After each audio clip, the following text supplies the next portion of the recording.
마지막 기도와 소원과 하나님의 응답, 모세의 마지막 소원과 하나님의 응답이라 하는 제목으로 말씀을 드리고자 합니다.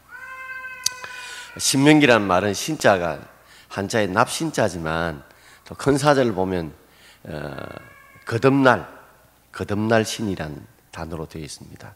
그러니까 이거는 두 번에 걸쳐서 재차 명령하는 기록이 신명기입니다. 그래서 모세가 죽기 전에 세 편의 설교를, 아주 장편의 설교를 합니다.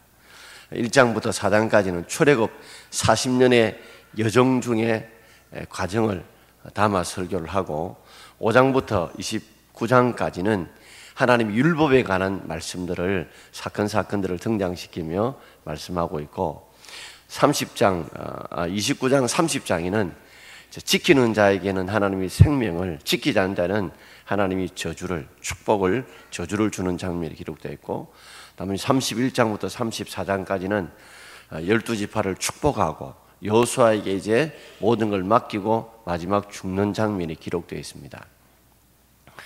첫 번째 설교가 1장부터 4장까지인데 그 핵심은 이거예요.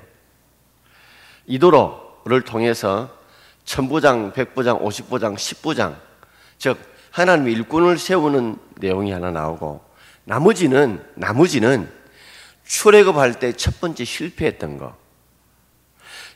애굽을 떠나 나와서 가네스 바나에서 첫 번째 들어갈 수 있는데 그들이 믿음이 부족해 들어가지 못했던 사건, 그리고 중간 사건을 완전히 건너뛰고 이제 두 번째 가나안 정복하기 위해서 모압 평지, 즉 요단 동편 모압 평지에서 이제 어떻게 가나안 땅에 들어가게 될 것인가 하는 내용을 설명하고 있어요. 그러니까 중간 사건은 없어요.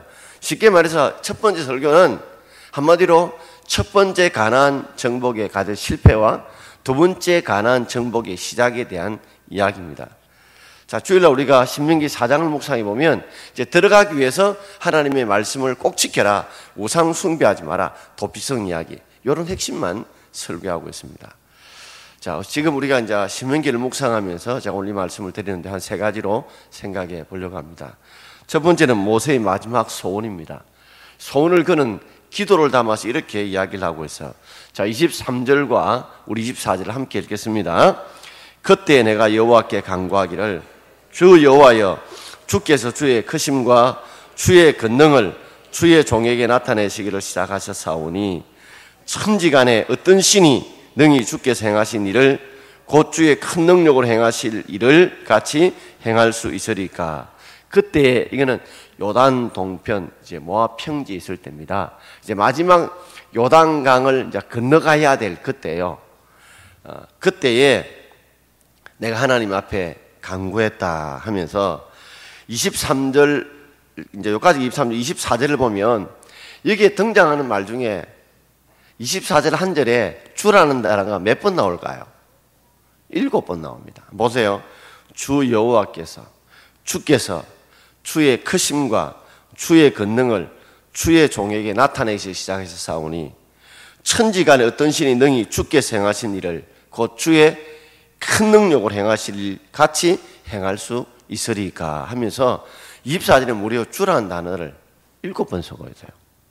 그만큼 모세는 하나님이 내 인생의 주인 되시고 내 삶의 주인 되시고 이 가나안 정복의 주인 되신다는, 창조주가 되시고 구세주가 되신다는 사실을 명확하게 신앙으로 고백해 놓고 있습니다. 그러면서 그가 간구를 합니다. 주 여호와여, 주께서 주의 크심과 주의 권능을 주의 종에게 나타내시기를 시작했다 그랬습니다. 하나님께서 모세를 나이 80살에 80살에 불러셔서요, 이미 노인되었고 지팡이 들고 있는 그를 부르셔가지고 이 정말 쓸모없고 늙어서 제대로 일할 수 없는 나를 하나님이 이스라엘 백성들의 출애굽하는 지도자로 삼아주신 사건을 언급하면서 천지간에 어떤 신이 능히 주께서 행하신 일, 곧 주의 능력, 주의 큰 능력으로 행하신 일을 행할 수 있겠습니까? 그러니까 주께서 행하신 일, 그 일이 큰 능력으로 이루어졌다는 걸 두 번 반복하면서 이런 일을 할 사람 있다 없다? 없다는 거죠. 그 중에 대표적으로 애굽을 나올 때에 애굽 왕 그 바로와 그 애굽 나라의 모든 신들을 열재앙을 통해 철저하게 박살내시고, 그래서 나중에는 애굽 왕의 장자가 쫓아 어쩔 수 없이 내보내게 하시고, 추격해 오던 애굽의 군대를 홍해를 가르시는 기적을 통해서 완전히 그들을 몰살시켜서 다시는 추격할 마음을 갖지 못하도록 완전히 뿌리를 뽑게 만드시고, 그리고 어느 누구도 먹지 못했던 하늘의 만나를 통해서 강야에서 농사 짓지도 않음에도 사냥하지도 않음에도 불구하고 그들을 먹이시고, 광야에 물이 보이지 않는데 반석을 쳐서 물을 내시고 오아시스를 통해서 물을 공급해 주시는 놀라운 이 큰 일을, 그것도 한두 명도 아니고 200만이 되는 이 사람들을 하나님께서 먹이시고 입히시고 인도하시고 지키시는 이 일을 어느 누가 행할 수 있겠느냐. 이 일은 크신 하나님 외에는 이 행할 수 있는 분이 없다. 그분이 바로 나의 주님이시다. 이런 고백을 하고 있어요. 이렇게 주님을 높이면서 찬양을 하면서, 그런 하나님이라면 이런 나의 이 기도를 들어주실 수 있지 않겠나 하면서 그가 소원을 이제 이야기합니다. 자, 25절 같이 읽겠습니다. 구하옵나니 나를 건너가게 하사 요단 저쪽에 있는 아름다운 땅, 아름다운 산과 레바논을 보게 하옵소서. 그러면 주님이 이 큰 일을 행하셨는데 마지막 제가 드리는 소원의 기도입니다. 구하옵나니 나를 요단강을 건너가게 해 주십시오. 그래서 하나님께서 주시고자 한 이 아름다운 산과 땅을 보며, 레바논이라는 것은 저 이스라엘 북쪽을 말하거든요. 이 북쪽의 아름다운 곳까지도 나를 좀 보게 해 주십시오. 모세의 기도는 딴 거 아니에요. 내가 오래 살겠다는 것도 아니고 내가 거기서 지도자가 되겠다는 것도 아니에요. 단지 뭐요? 하나님께서 그렇게 주시겠다고 약속하셨던 것, 이미 우리의 조상이었던 아브라함과 이삭과 야곱을 통해서 주시고자 약속하셨던 것, 그 땅만 좀 볼 수 있으면 좋겠다. 그 좀 밟고 보고 난 뒤에 나를 데려가도 나는 아무 말 하지 않겠다는, 정말 어쩌면 이 정도라면 하나님께서 들어주실 수 있지 않겠나. 그런 마음으로 모세가 마지막 소원의 기도를 드리고 있습니다. 자, 두 번째로는 하나님이 냉정한 응답이에요. 근데 하나님이 그렇게 사랑하시고 모세만큼 많은 권능을 베푸시고 모세만큼 많은 기적을 베푼 지도자가 없어요. 그럼에도 그 모세의 간절한 그 소원의 기도를 하나님이 이렇게 거절을 합니다. 자, 그 응답이 바로 26절인데요. 같이 읽어보겠습니다. 여호와께서 너희 때문에 내게 진노하사 내 말을 듣지 아니하시고 내게 이르시기를 그만해도 족하니 이 일로 다시 내게 말하지 말라. 여호와께서 너희 때문에 내게 진노하셨다. 이 이야기는 신명기 1장 30절에 이미 한번 했어요. 왜냐하면 모세가 가나안 땅에 들어가지 못한다는 이미 하나님 말씀하셨거든요. 그러니까 하나님께서 이제 모압 평지에 가까이 왔으니 한 번 하나님께서 아랑을 베풀어 달라고 한 번 더 간절히 기도하는 거예요. 그래서 어쩌면 주라는 단어를 7번 쓰면서 그 위대하신 주께서 한 번 이런 나에게 관용과 사랑을 베풀어 달라는 거예요. 그래서 여호와께서 너희 때문에 내게 진노하셨다. 이 사건은 뭘 말해요? 민수기 20장에 나오는 사건이죠. 민수기 20장에 나오는 이 무리바 사건인데, 성경 무리바가 두 번 나온 데 있죠. 그죠? 이 무리바는 가네스 바나의 무리바가 있고 호렙산의 무리바가 있어요. 자, 호렙산에 있을 때 그때도 반석을 쳐서 물을 내셨어요. 그래서 하나님과 다투었다는 의미로 무리바라 했거든요. 그리고 가데스 바나에서도 또 무리바 사건이 나와요. 지명은, 이름은 똑같은데 장소는 다르단 말이에요. 이 가데스 바네에서도 이제 이스라엘 백성 무릎다고 또 원망하고 불평하는 겁니다. 첫 번째 무리바에서는 하나님 반석을 쳐서 물을 내래서 반석을 쳐서 물을 냈어요. 그런데 두 번째는 뭐냐? 하나님 뭐라고 하셨어요? 치지 말고 명해라. 명령해서, 그래요, 반석을 명령해서 그래서 물을 내라는 거죠. 그러니까 친다면 무엇을 쳤기 때문에 반석이 쪼개진다 할 수 있지만, 명령한다는 하나님이 더 강력한 능력을 보여주시는 거거든요. 근데 모세가 뭐라고 했냐? 이 반역하는 너희여, 이 반역하는 너희여 하면서 속에서 원망, 불평이 가득한 마음으로 반석을 2번 때려버렸어요. 그러므로 하나님 말씀에 불순종하고 하나님의 거룩함을 드러내지 못한 것 때문에 결국엔 너는 가나안 땅에 들어가지 못한다라고 하나님의 징계, 책망을 받았던 사건. 내가 왜 가나안 땅에 못 들어갔느냐? 바로 너희들 때문이다. 반역하는 너희들 때문에, 늘 불평하고 원망하는 너희들 때문에 내가 들어가지 못했다. 그 사건을 이야기하는 거예요. 그리고 하나님께서 진노하셔서 들어가지 못할 뿐만 아니라 지금 내 말을 듣지 않으신다. 이 마지막 내 기도도 하나님이 거절하셨다는 거예요. 한편으로 보면 참 모세가요, 옹졸해 보입니다. 마치 자신이 잘못한 것을 백성들에게 좀 뒤집어 씌우는 원망시킨 모습을 보여줘요. 그러나 사실은 모세를 보면 그만큼 가나안 땅에 들어가고 싶은 겁니다.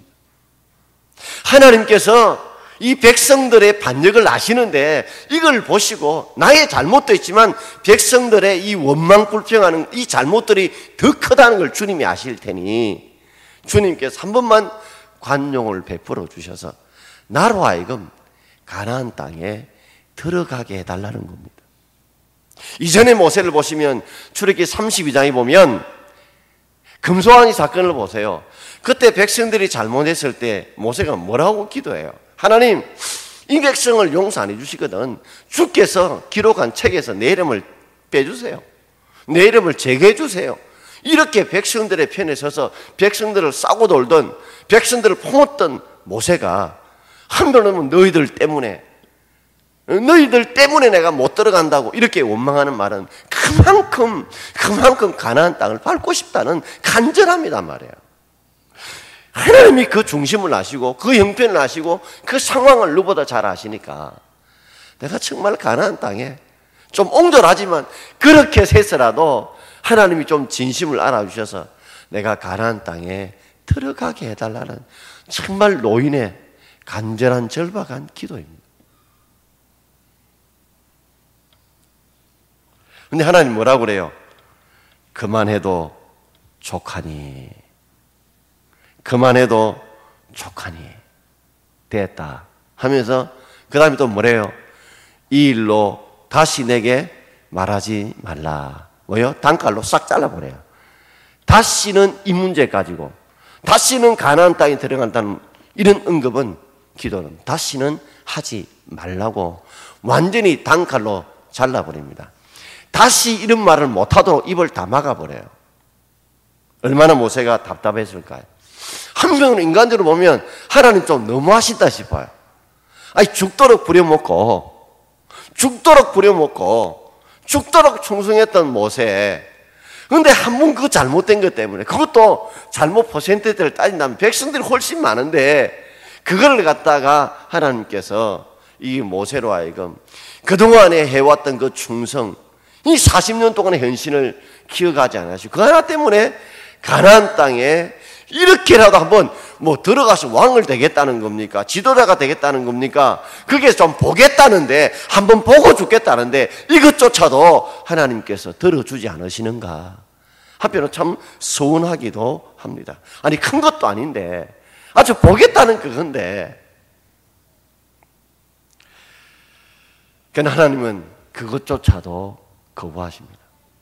한편으로 보면 이야, 하나님이 이 사랑하셨던 모세의 이 기도도 이렇게 거절하신 걸 보면 하나님의 뜻이 분명히 우리 삶에도 있다는 거예요. 저렇게 사랑하시는 분이 저렇게 새벽마다 저렇게 간절히 금식하며 기도하는데 불구하고 하나님이 들어주지 않을 때는 나를 사랑하지 않는 게 아니라 더 깊은 뜻이 있다는 걸 여러분 믿을 수 있기를 바랍니다. 자, 그러면서 하나님 마지막 간용을 베풀어요. 그 간용이 27절에 나와요. 같이 읽어볼까요? 너는 비스가산 꼭대기에 올라가서 눈을 들어 동서남북을 바라고 내 눈으로 그 땅을 바라보라. 너는 이 요단을 건너지 못할 것임이니라.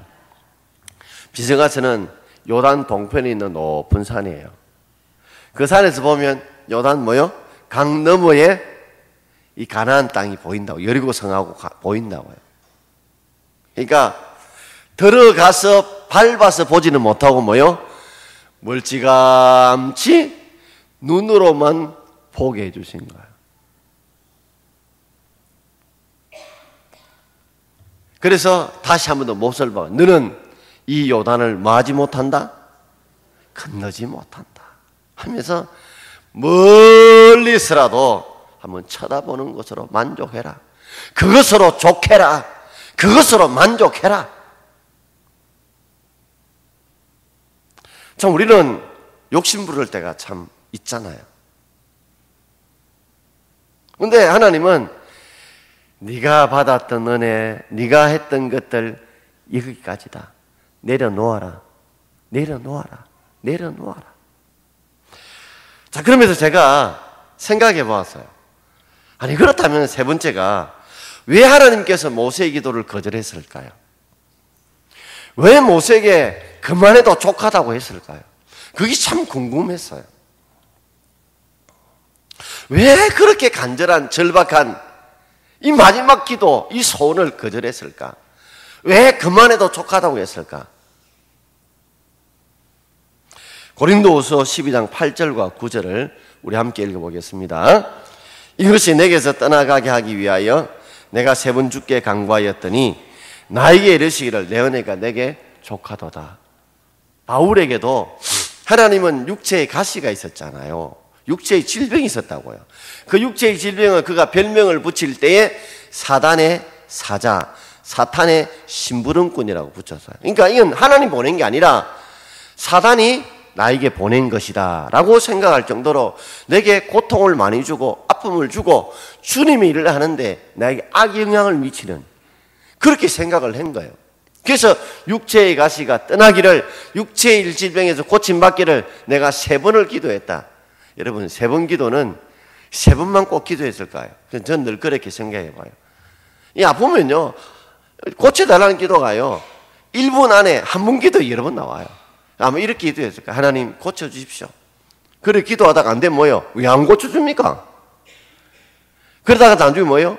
하나님 알아서 하이소. 주 뜻대로 하이소. 뭐 이런 기도였다고 생각이 들어요. 어떻게 딱 3번만 기도했을까요? 근데 하나님이 대답이 뭐예요? 내 은혜가 내게 족하다. 바울아, 내 은혜가 내게 족하다. 내가 육체의 가시를 품고 있는 것으로 만족해라. 모세가 육체의 가시를 뽑아달라 할 때는 원망의 기도였어요. 불평의 기도였어요. 왜요? 육체의 가시를 사탄의 사자라고 한 걸 보면 그는 원망과 불평의 기도였어요. 못마땅한 기도였어요. 하나님께서 이럴 수 있느냐는 기도였어요. 대항하는 기도였어요. 그런데 내 은혜가 내게 족하다라고 하는 그 기도를 통해서 바울은 깨닫게 된 거예요. 아, 내가 너무 받은 은사가 많은데 이 육체의 가시, 이 브레이크가 없으면 마치 엑셀레이터는 자동차처럼 계속 달리다 보면 멈춰야 될 때 못 멈추게 되면 사고 나듯이 나로 하여금 받은 은사가 너무 많은데 교만할까 싶었어. 교만해야 패망할까 싶어서 브레이크로 육체의 가시를 주셨고, 돌아보니 육체의 가시 때문에 주님께 매달릴 때 나는 내 힘으로 하려는 것보다 주님이 나를 통해 하는 일들이 훨씬 더 크더라는 거죠. 내가 하는 일이 80이고 주님이 도우는 20이었다면 육체의 가시 때문에 내가 하는 일이 20이고 주님이 오히려 80의 일을 더 큰 일을 하게 되는 걸 보면서 더 큰 열매를 맺는 걸 보면서 육체의 가시는 마이너스가 아니라 내 사역과 내 삶에 플러스라는 것을 깨닫자. 이 원망이 뭐요? 감사로 바뀐 거예요. 지금 모세의 마음에도 어쩌면 원망이 있을 거예요. 하나님 이렇게 마지막 나의 간절한 소원인데 왜 안 들어주느냐. 이것이 분명히 원망 섞인 기도예요. 근데 우리 하나님이 우리가 그렇게 간절한 기도할 때에 우리로 하여금 나쁘게 만드시려고 할까요? 우리가 몰라서 그렇지. 그 기도는 들어주자는 그 기도는 분명히 하나님의 깊은 뜻이 있다고요. 거절하신 이유가 있다는 거죠.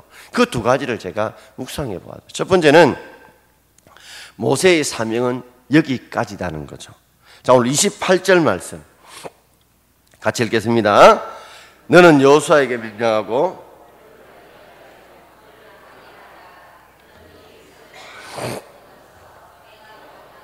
그들이 기업으로 얻게 하리라 하셨느니라. 모세로 하여금 너는 가나안 땅 입구까지만 인도하는 것이 네 사명이고, 네 다음에 여호수아를 명령해서 그는 네만큼 담대하지 못하다. 그리고 네만큼 강하지 못하다. 그러니 너는 그 마음을 강하고 담대하게 만들어라. 그래서 여호수아 1장에 보면 강하고 담대하라, 두려워 말라는 단어가 3번이 나오잖아요. 그러면서 여호수아가 이 백성을 거느리고 가서 내가 볼 땅 그들의 기업으로 얻게 하리라. 네가 어디서 본 거예요? 들어가 밟아본 게 뭐예요? 비서가산 네가 봤던 그 가나안 땅, 요단 서편의 가나안 땅을 그들의 기업, 즉 재산, 그들의 몫으로 얻게 할 거다. 너는 여기까지, 너는 요단강 동편까지, 요단강 건너기 전까지, 요단강 건너는 것부터는 누구 몫이라고요? 여호수아가 이스라엘 백성을 이끌고 가겠다는 겁니다. 이런 모세를 보면서 참 똑같은 경우를 당했던 한 인물이 떠오릅니다. 여러분, 어떤 인물이 떠올라요? 어떤 인물이 떠올라요? 저는 다윗이 떠오르더라고요. 역대상 22장을 보세요. 다윗이 평생의 소원이 뭐예요? 하나님의 성전을 짓는 것이었습니다. 그리고 성전의 설계도도, 성전에 필요한 재료들도, 필요한 일꾼도 다 준비했어요. 그런데 하나님이 예스 하셔서 노 하셨어요? 노 하셨어요. 노 하시면서 그 이유를 역대상 22장 8절에 이렇게 말씀하셨죠. 자, 같이 읽어봅시다. 여호와의 말씀이 내게 임하여 이르시되 너는 피를 심히 많이 흘렸고 크게 전쟁하였느니라. 내가 내 앞에서 땅에 피를 많이 흘렸은즉 내 이름을 위하여 성전을 건축하지 못하리라.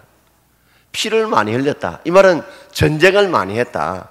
그래서 피를 많이 흘렸다는 말을 2번 반복하면서 그것 때문에 다윗이 그렇게 평생의 소원이었던, 모세의 소원은 가나안 요단강을 건너는 것이었고, 다윗의 소원은 뭐요? 하나님의 성전을 짓는 것이었습니다. 능력이 있었어요. 모세도요, 죽을 때 눈이 새하지 않고 기력이 새하지 않았어요. 충분히 요단강 건널 만한 능력이 되었어요. 다윗도요, 성전을 지을 만한 충분한 모든 준비를 다 가지고 있었어요. 근데 하나님이 노 하면서 피를 많이 흘렸다. 아니, 전쟁을 하면 왜 했을까요? 하나님의 백성을 지키기 위해서, 하나님의 땅을 지키기 위해서, 하나님의 사명을 지키기 위해서 전쟁을 했지. 다윗이 지가 전쟁하고 싶은 적이 어디 있었습니까? 다윗 자기가 자기 욕심 때문에 전쟁한 일이 어디 있었냐 말이에요. 하나님의 땅을 지키고 하나님의 백성을 지키고 하나님의 사명을 지키기 위해 전쟁했지, 지가 전쟁하고 싶어서 했습니까? 근데 하나님께서 명목을 갖다 붙일 때 너가 전쟁을 많이 해가지고 피를 많이 흘려서 너는 이 성전은 이 평화의 이 집이 돼야 되니까 너는 안 돼. 그래서 평화라는 이름을 가진 너희 아들 솔로몬이 그 성전을 짓도록.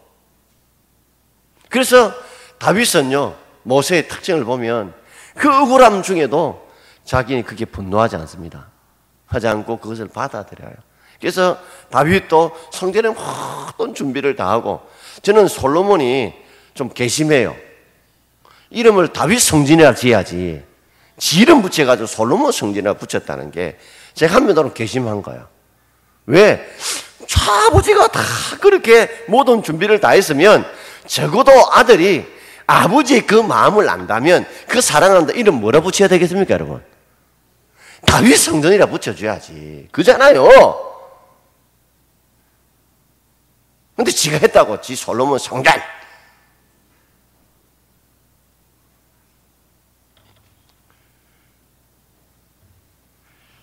참 그런 걸 보면 하나님이 이렇게 크게 드신 분들도 하나님이 그 기도를 거절할 때가 있다는 거죠. 왜냐하면 하나님께서는 우리에게 주신 사명이 거기까지라는 거죠. 욕심 부리지 마라.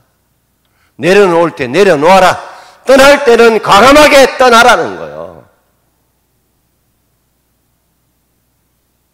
바꾸어 말하자면 하나님은 우리의 이름을 드러내기를 절대로 원하지 않습니다. 자, 이런 이야기했죠. 떠나야 할 때를 알고 떠나는 사람의 뒷발걸음은 얼마나 아름다운가. 모세가 그렇죠. 다윗이 그래요. 자, 두 번째는 하나님과 모세를 위해서 하나님께서는 이 요단강을 건너지 못하게 하셨어요. 자, 신명기 34장 맨 끝장 8절을 같이 읽어봅시다. 이스라엘 자손이 모압 평지에서 모세를 위하여 애곡하는 기간이 끝나도록 모세를 위하여 30일을 애곡하니라. 며칠을 애곡했다고요? 30. 보통은 일주일인데 모세를 위해서 며칠요? 그만큼 모세에 대한, 그죠? 40년 동안 있으면서 모세에 대한 그런 대단한 존경하는 위대한 지도자라고 인식을 가지고 있었어요. 근데 성경에 보면 참 우리로 하여금 이해하기 힘든 하나의 내용이 있습니다. 34장 6절이에요. 한번 읽어볼까요? 34장 6절. 벳볼 맞은편 모압 땅에 있는 골짜기에 장사되었고 오늘까지 그의 묻힌 곳을 아는 자가 없느니라. 오늘 벳볼 맞은편이 오늘 신명기 오늘 3장에서 말씀하고 있는 그거거든요. 23절에 벳볼 맞은편이죠. 근데 벳볼 맞은편에 있는 골짜기에서 장사됐는데 모세의 무덤을 묻힌 곳을 아는 사람 있다 없다? 없습니다. 아니 이 30일 동안 백성들이 모세를 위해 울고 장사를 지냈는데 모세의 무덤이 어떤 무덤인지 알지 못하게 했다는 거죠. 바꿔 말하자면 비석도 이름도 크기도 남겨놓지 않았다는 겁니다. 그래서 이게 어디가 모세의 무덤인지 알 수 없도록 만드는 거예요. 분명히 모세가 죽고 나면 여호수아가 중심이 되어서 장례를 치렀을 거란 말이에요. 그죠? 그런데 하나님께서는 이 모세의 무덤을 어느 누구도 알지 못하게 하신 거예요. 여러분 왜 그렇다고 생각해요? 어느 분이 고려는 몰라요. 자, 유다서 1장 9절 한번 읽어볼까요? 자, 같이 읽읍시다. 천사장 미갈이 모세의 시체에 관하여 마귀와 다투어 변론할 때에 감히 비방하는 판결을 내리지 못하고 다만 말하되 주께서 너를 꾸짖으시기를 원하노라 하였거든. 자, 천상에서도 있었던 이야기를 짤막 유다서 1장 9절에 이야기하는데 모세의 시신을 놓고 천사장 미가엘과 마귀가 사탄이 다투는 거예요. 다투는데 아마 이런 내용 같아요. 출애굽 2장에서 모세가 자기 백성이 히브리 사람들을 건지기 위해서 애굽 사람을 죽였잖아요. 그러니까 모세는 살인자야. 살인자니까 이는 반드시 비방을 받아야 돼. 하나님이 심판을 받아야 돼. 이 비방할 때 천사당이 비방하는 판결을 하지 못하도록 주께서 오히려 사탄을 꾸짖었다는 이 내용인 것 같아요. 모세가 얼마나 대단한지 이 시신을 놓고도 이 사탄이 덤빌 정도 같으면 대단하죠. 광야에서 불뱀에게 물렸을 때에 그때 하나님께서 뭐요? 광야에 노뱀을 만들어서 쳐다보는 자는 다 나으리라 그렇게 말씀하셨어요. 그리고 그 노뱀을 쳐다보는 사람은 다 불뱀에게 물린 자들이 치유함을 받게 되었어요. 그리고 그 노뱀이 언제까지 보관되었을까요? 무려 300년 이상 동안 히스기야 왕까지 보관되었어요.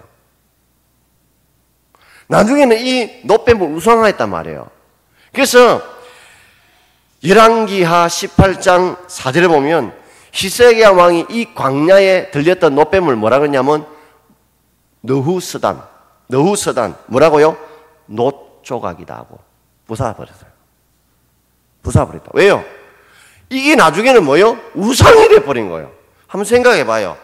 지금 광야에 들렸던 이 놋뱀 조각조차도 300년 동안 우상으로 그들이 섬겼다면 모세가 큰 무덤으로 비석을 세우고 이름 알렸다면 그는 성지가 됐을 거예요. 그래서 이스라엘 모든 지파들이 와서 하나님보다 모세를 더 섬겼을 거예요. 모세를 더 존경하고 오히려 눈에 보이는 지도자니까 모세를 더 높였을 거예요. 그래서 하나님은 이 가나안 땅을 들어오게 만든 자는 모세가 아니라 누구라고요? 하나님이시다. 그래서 모세를 사라지게 만든 거예요. 그것이 모세를 위해 좋은 것이었고 그것이 하나님을 위해서 좋은 것이었어요. 여러분, 우리가 한국 교회나 이 한국 사회에 중요한 것은 위대한 일을 할수록 그 사람은 정말 소리 소문 없이 뒷전으로 사라져야 됩니다. 그래야 하나님의 영광이 드러나는 거예요. 그런데 그렇지 않고 자꾸만 마지막 부분에 자기를 드러내려고 하면 이 모세의 삶을 배워야 돼요. 모세는 바람같이 안개처럼 묘지를 남겨놓지 않고 이름을 남겨놓지 않았어요. 그러므로 이 가나안 땅을 이끌어 오신 사람 누구다? 하나님이시다. 그 하나님께서 이루셨다는 것을 모세의 무덤을 보이지 않게 만드셨고, 만약에 가나안 땅에 들어갔다고 해보십시오. 모세를 왕처럼 떠받들을 거예요. 하나님보다 모세 했을 거예요. 이런 뜻이 뭐세요? 건져 올렸다는 거거든요. 그처럼 우리를 건져 올린 자로. 그래서 하나님은 모세야, 너를 위해서도 하나님을 위해서 너는 여기까지야 하고 모세를 스탑시킨 겁니다. 그래서 하나님이 드러나도록, 하나님의 영광 받도록 한 거예요. 그래서 우리가 다시 한번 생각해 보면서 하나님이 왜 모세의 기도를 거절했을까? 왜 그만해도 족하다고 했을까?